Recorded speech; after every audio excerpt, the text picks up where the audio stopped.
Welcome to the Talking Devils podcast. This is Wayne Barton, your host, joined by long-standing United supporters and authors themselves, Roy Cavanagh, MBE, and David Blatt. This is Manchester United's Greatest Games, a series dedicated to the greatest games in Manchester United history, but in the Busby manner. This is obviously a series that is set up to promote my book, Football Taught by Matt Busby. We've already discussed Matt Busby in detail earlier on in the series. This time around, we're going to discuss Matt Busby in Europe. It's one of the most important threads of the club's history, of course, and really we're going to talk about Matt Busby's decision to take the club into Europe. Fortunately, I'm joined by two men to help me tell that story. Now, United's relationship with European football is different. It's very special. Matt Busby had always wanted to take his team to compete against the best in the world. That was seen in two tours to the US, where a headline game was played against Aztec of Mexico in both occasions in Los Angeles. A-list celebrities were present, went off very well, and Busby was obviously impressed enough to go back and do it again. So when the European Cup was devised, it was a perfect competition, almost as though it was created for Matt Busby's intrepid spirit. And Roy will be telling us about the early days of the European Cup. It's quite appropriate, with it being another European week, to reflect on how, but for Matt Busby, British English football would have been affected by their entry into the European Cup. The European Cup commenced in the 1955-56 season, and Chelsea should have been the first team to enter the competition. But the Football League under Fred Howarth and Alan Hardacre were quite adamant. They ordered them not to enter the competition, which Chelsea acceded to, because in their words, they don't think we need to play football with the foreign clubs. You can remember that this was only 2 years since Hungary had come to Wembley, toyed with England, who got off with a 6-3 defeat, and then the following May went to Budapest and suffered their heaviest ever defeat, 7-1. So Busby quite rightly thought, yes, we do need to look at what's going on abroad, having seen Puskas and such as Idiguti. So when it came to United's turn at the end of the 1955-56 season, they were the champions. Fred Howarth and Alan Hardacre again from the Football League just, oh no, you're not going in it. But Busby and his chairman, Harold Arden, were of much sterner stuff. And Busby had a big ally. He knew Sir Stanley Rouse, who led the Football Association. And they both liked each other. And indeed, Busby had rescued Sir Stanley Rouse in 1948 when the Olympics was literally dropped on Great Britain because Italy had severe financial problems and there was also a volcano erupting around the country.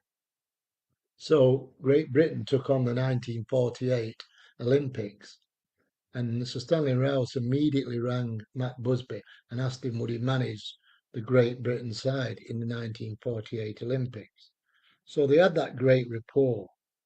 And Rouse looked into this, and he turned round to the two guys at the Football League, Fred Howarth and Alan Hardacre, and said, "Look, you've got jurisdiction over clubs at weekend when they play matches. Because in those days there was very little midweek games under floodlight, of course." And he said, "What the clubs do in their time is their business." So United were admitted to the 1955-56 season. That's worth remembering, of course, when you think forward to the 6th of February 1958 and somebody has got a decision to make where you're in a snow driven German town. It's late Thursday afternoon, and on Saturday, Manchester United were due to play Wolves in a very important game. If we can't get out on Thursday, we will be able to get out on Friday. What if, eh? So United, therefore, in 1955, 56 and 57, entered at their first European Cup, playing away to Anderlecht, where we won 2-0. The second leg, I can remember vividly, really vividly. The evening newspaper at the time, and there was a Manchester Evening News and a Manchester Chronicle, they both had 2-page spreads with pictures of the Anderlecht stars. And I can remember lying on the carpet in front of the radio, just looking at these pictures and thinking, wow, they're like gods. Joseph Jurian, the winger, the next Stanley Matthews, Mermans, midfielder, one of Europe's greatest. Thought, wow, how are we going to go on? Well, we went on very well because we won 10-0 at Main Road because United didn't have the floodlights, which gave us another tie against, this time, the German champions, Dortmund Borussia. An absolute huge crowd at Main Road, way over 70,000, 75, 76,000, much crushing, etc., which brought into effect that United's ties from then on in that season had to be all ticket. Saw United sail into a 3-0 win, and I think people thought, wow, there's another big hammer in here. But Dortmund got 2 late goals, made it 3-2. In the second leg in Dortmund, Ray Wood had one of his great games on a very icy pitch. He played magnificently, and we held out a 0-0 draw and qualified for the quarterfinals, where, of course, we played Bilbao. We lost in sunny Spain 5-3. Sunny Spain, the pitch covered in snow and slush in the middle of January, and but for a late Billy Whelan goal, our hopes in Europe were very dim indeed. But then that unforgettable night in history for Manchester United at Main Road, the second leg, where this time a 65,000 all-ticket crowd saw a quite magnificent performance, United winning 3-0 against Bilbao, who, remember, were the Spanish champions. Real Madrid were only in the competition because they'd won the 1955-56 competition. And it was Madrid who would play at Old Trafford in our first ever European game, officially at home, in the semi-final. We played away in the first leg, and the crowd varies in whoever you believe from 110 to 130,000. And we held them to 0-0 at half time. But in the second half, they had the ways about them. They had the ways of maturity and all the things that make a great side, the good and bad of the game. And they won 3-1. But hopes were high that we could have done another Bilbao. But Madrid raced into a 2-0 lead. But we did come back in the second half and got two goals in the second half to make it 2-2 on the night. And Madrid and everyone knew, wow, the following year, this is a team that's going to be needed to beat. That was the introduction for everybody to European football. Incredible stories there from Roy. One of the great features about United as well in the continent is their travelling support. We've always travelled in great numbers, and there are some great, incredible stories as well. David, I'm sure you'll have many, but I'd like to know, what is your favourite European away memory? Oh my God, how long's a piece of string?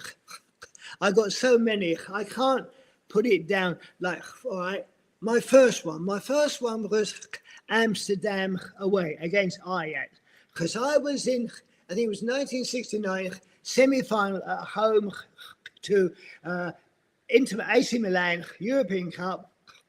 We'd lost 2-0 over there. We were 1-0 up. We got a perfectly good second goal, which everybody on TV, everybody in the stadium, everybody around the world knew we'd equalised, except the referee was on the halfway line.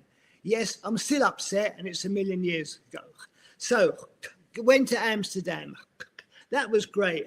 That was half of Manchester took over Amsterdam, everywhere. Eventually we went to the stadium. Now, because it was a big game for them, we went to the old Olympic Stadium. And like many European grounds, they had, I don't know, a cycle track round the outside. we seemed to be a million miles away from the action. We were sitting down on these wooden benches, and the brilliant atmosphere in the town had quietened down. We're just sitting there watching it a million miles away, not the sort of atmosphere at the stadiums we were used to. And we were 1-0 down at half time. And then one guy, I always remember it, one guy got up. He looked around and said, "Come on, you guys, effing and bloody." He made us all stand up. And we roared the guys home. We lost 1-0, but it was a great experience. Now, there's a connection coming up. My next one, St. Etienne away. And you've only got to speak to people who were in Lyon last week to know certain things don't change. St. Etienne, Lille away, which I went to, and unfortunately Lyon, which I didn't. The French police or CRS and the tear gas. Now, St. Etienne, they were a great team. They had this dominant rush too, but they were on their way down, thank goodness. And that was the era we had Robson and Wilkins, and we were better away from home than at home. So we drove the minivan, 7 of us, flags, bums out the window, the whole bit, get to Lyon, turn left, make our way to St. Etienne. When we got there, the police, and it hasn't improved in all these years, they rounded us all up. They took off our shoes, bother boots, whatever we had, and marched us in behind the goal in the mud with all the French ultras. So we were one eye on the game, one eye on the stale baguettes and bottles full of urine and so on, the whole game. And of course, the police only attacked us. They wouldn't attack that lot. The game itself, we played brilliantly. We won 5-1, but the referee disallowed 4 of our goals. So in the end, it was 1-1. But a great game football-wise, and all the ancillary things that come away with it. So 30 years later, we played Lille away, but their stadium, that was quite a nice looking one, didn't fulfill UEFA regulations. We played in Lens. Now, at that time, I was studying to be a TEFL teacher, teaching English as a foreign language. I'm not good at studying. If I miss something, I go down. But I was in the middle of this intense course, but I had to go. And at that time, I had been a member, because I'd lived and worked in France, of the French official supporters club. So I got tickets with United fans, not right behind the goal, but above it. Anyway, got to Lens. I admire them a lot because the stadium is bigger than the town.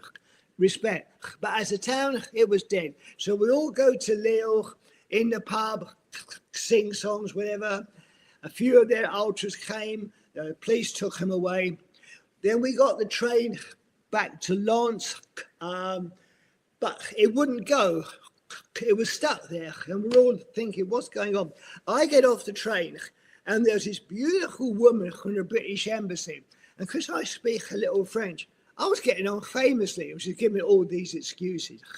But basically, we got back to Lens. In the stadium, I'm above where all the United fans were. And then, just like in St. Etienne, and just like last week in Lyon, the tear gas comes. And I had images of Hillsborough, because United fans were all squashed to one end behind the goal. As I was above it, I could see there was space to the other end behind the goal, but the fans there couldn't see it. The police were animals. They were tear gassing everybody. If you tried to climb out the fence, climb over the fence, they'd batten you back in. And I sent to my mates who were in the car, who were in the proper United, and look, guys, I got to leave straight after the game. I got to go back on my course. And they were stuck in this, it was sort of a field surrounded by baton weaving CRS. And I said to my guy, look, if you want to get the lift back, you got to break through. So they ran the gauntlet of French batons back into the car. And I did get to my course the following day. Another one of great memory, of course, was Moscow. Now, Moscow, 2008, I'm thinking, I can't afford it. tickets in face value then, I think it was 70 quid and 130, and you needed a visa from the Russian embassy, and that was a fortune. So I'm thinking, all right, I can't make it, but I can't watch it at home in London. So I paid me 3 quid. I got me tickets for semi-plats in Manchester, and I was going to get the train up. So at least I'll be in Manchester for the final. Then a lot of tickets got returned because of the visa problem and the prices. A lot of Reds decided, I can't make it. And a mate of mine phoned up, look, their face value is still the ticket, shall we go? I said, yeah, it's still 800 quid for a flight, you know, on something which make Ryanair look like first class. I can't do it. But then luckily my daughter stepped in. She said, Dad, I know what it means to you. I'll pay for the flight. So she paid for the flight. I paid for the ticket. Meanwhile, Russia, for the first time in their modern history, cancelled the need for visas. And we all got to Moscow. And I was there for 12 hours. That's my claim to fame in Moscow. There are 3 different airports. One airport for United fans, one airport for Chelsea fans. 3-hour coach ride into town with terrible traffic. Great fun. We went to a cafe with beautiful Russian waitresses. Our luck, we got the only ugly one, but there you go. Food was okay. We outsung the Chelsea fans in the cafe, I've got to tell you that. And then came to the game itself, which we all remember. We dominated the first half and should have had 2 or 3. Lampard got the equaliser just before half-time. Second half could have gone either way. And it's raining cats and French or Russian pussies, whatever. Extra time, we all know. Injury, right, penalties. Now, even though I'm at the opposite end of the ground, I saw Anelka walking towards us, and I could tell instantly by the way he was walking, he doesn't want to do it. He's going to blow it. I don't know whether it was male intuition or whatever, but he comes up, and we all know what happened. He mucked it up. Van der Sar. It means more to me than the miss in the last minute by Womanizer for Chelsea. We get his name at the moment. But that was an amazing moment. Coming back to the airport, where's it been all slick landing? Chaos at the Russian airport in Moscow. Flight delayed. What was on the notice board and on the screen didn't correlate to what was really happening. At one stage, I got into a queue with lots of Reds, and they were saying, great, Dave, you're coming back to Manchester? No, London, you're in the wrong queue. Oh, dearie me, I said. I went to find my queue, but got back. But so many memories. See, you go abroad. You go abroad for business, that's one thing. You go abroad on a holiday, that's another. But you go abroad supporting United, it's completely over the top. You do things you wouldn't get away with if your wife or your boss was watching. Conga lines down the street, celebration, how's your father? There's nothing like it. I was put on this planet to see United in Europe. And unless we do a miracle and Bilbao, I can see another 1970s, 80s wilderness coming towards me. But I've been there, seen there, done it. And no one can ever take those memories away from me. Amazing. All from us. Great sharing that, David. I love that. And really, I mean, we are blessed with all those incredible stories of going abroad, but we're also blessed with someone like yourself to tell it in the way that you do. Roy and David asked me to come up with my favourite Old Trafford night, which is it's quite a difficult thing to do, really, because there's a lot of obvious ones. Ones I was there for, ones I wasn't there for, and some with different atmospheres. Because I was trying to think of a European night at Old Trafford that has something different about it. So it's strange because 2 of the first things that came to mind are games that we didn't win. One of them being the Montpellier game in '91 and one being Real Madrid in 2000. Not that these are my choices for favourite Old Trafford night, but something I wanted to share about the uniqueness of Old Trafford with the atmosphere. Montpellier, it was a big big quarter-final, European Cup Winners' Cup, United, it felt like we were back as a serious club for the first time. We scored dead early, first minute, and then 4 minutes in, Lee Martin turns a cross into his own net and it's 1-1. And it's 1-1. We've got the rest of the tie to play, 2 full games of football really to play. And Old Trafford was on this knife edge because of the danger of the away goal. And Ferguson spoke about it afterwards and said, we were troubled by it mentally. The players didn't know what to do and they were a bit more liberated away from home. Real Madrid at home in 2000, strange again because we drew 0-0 away. We were holders of the European Cup. And everyone, there was this mix of apprehension of people thinking, no, Real will come and score because they've got too much of an attacking team to do that. They had Raul, Roberto Carlos. They weren't a team that was set out to defend. And then you had the other school of thought saying, well, we've done well and we got a draw in Madrid, so it's not so bad.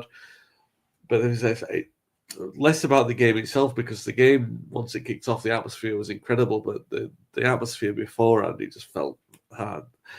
It's one of the weirdest atmospheres. But the one that I was going to choose, even though I've been to a lot of good European nights, sometimes you want to choose something that's historic. I think when you're there to witness something historic, it can make a difference. So I can't say the atmosphere was as good as Barcelona in 2008 or even as good as Porto or Juventus in 97 at Old Trafford. But the game I'm choosing for this, just to close out the segment, the podcast, is the Wayne Rooney debut against Fenerbahce in September 2004. Being present for that was something really special because it was the start of an incredible career. I mean, he ended up as United's all-time leading goal scorer.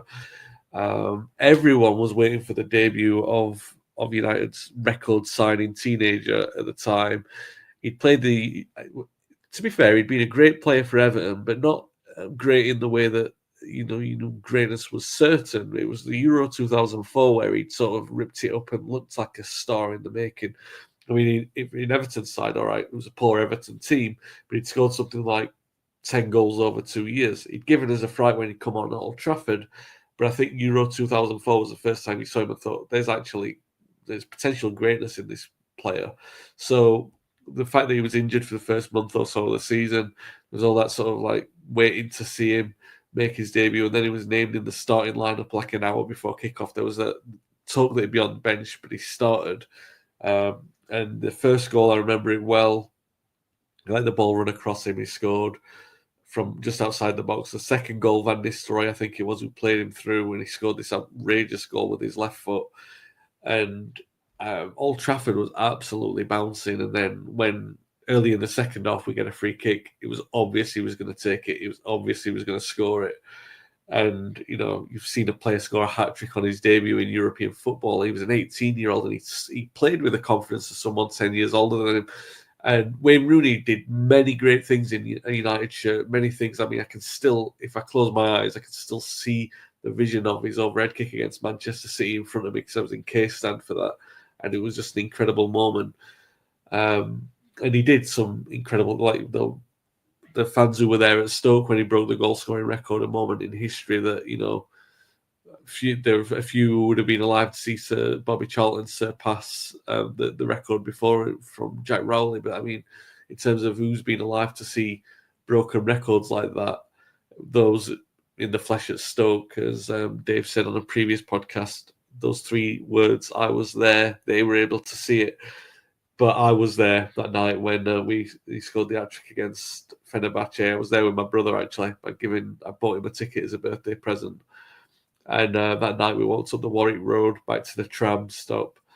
And I said to him, I wonder if we've just seen something special. The start of one of the great careers in English football. And obviously we had. That was our podcast on United in Europe. What is your favourite memory of the club's European history? Is it a journey? Is it a match at Old Trafford? Leave a mention in the comments and we'll be back very soon with the next podcast.